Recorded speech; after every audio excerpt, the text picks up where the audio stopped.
side of life. I'm Harry Marks, and this is Let's All Go to the Lobby, your introduction to the film you're about to watch. Up next is a Gene Kelly musical about the bonds of friendship and life after the war. From MGM in 1955, this is It's Always Fair Weather. It's Always Fair Weather was meant to be a sequel to another Gene Kelly musical comedy, 1949's On the Town, also written by Betty Comden and Adolph Green.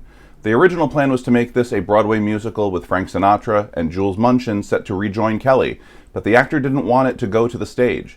Instead, Kelly insisted MGM film it as one of their full-blown movie musicals. Sadly, any chance of a reunion of the On the Town trio went out the window, with Dor Schary in charge of production. Sinatra had garnered a reputation for being difficult to work with, while Munchin wasn't seen as a star worthy of equal billing, so Schary looked elsewhere. Dan Dailey and Michael Kidd filled in the two other roles, while Cyd Charisse played an ad executive keen on reuniting the three main characters, all former GIs, on national television. It's Always Fair Weather was a stark departure from its more earnest and whimsical predecessor, On the Town. For one, it was written as a satire of television variety shows, especially the overly peppy and effervescent stylings of Dinah Shore and her program. It also ends on a downer, with the three men going their separate ways, with no promise that they remained in touch afterward. On top of all that, MGM made the strange decision to release it as a double feature, alongside the Western drama Bad Day at Black Rock. These reasons culminated in a perfect storm that turned It's Always Fair Weather into a flop for the studio.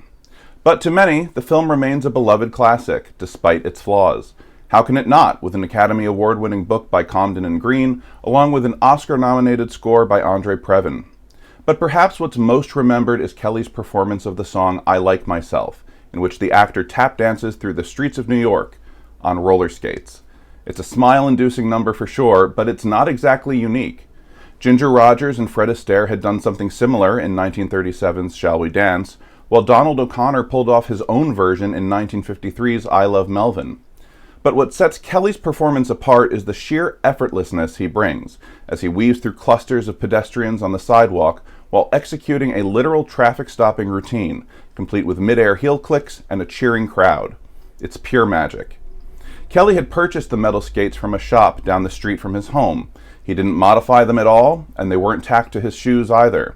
It was as though he'd just strapped them on and started dancing. It's Always Fair Weather opened to decent reviews, but never made its money back at the box office. It's also the last time we really see Kelly in his prime. He made a number of films after this, but none gave audiences the vibrant, carefree persona they'd grown up with over the previous decade.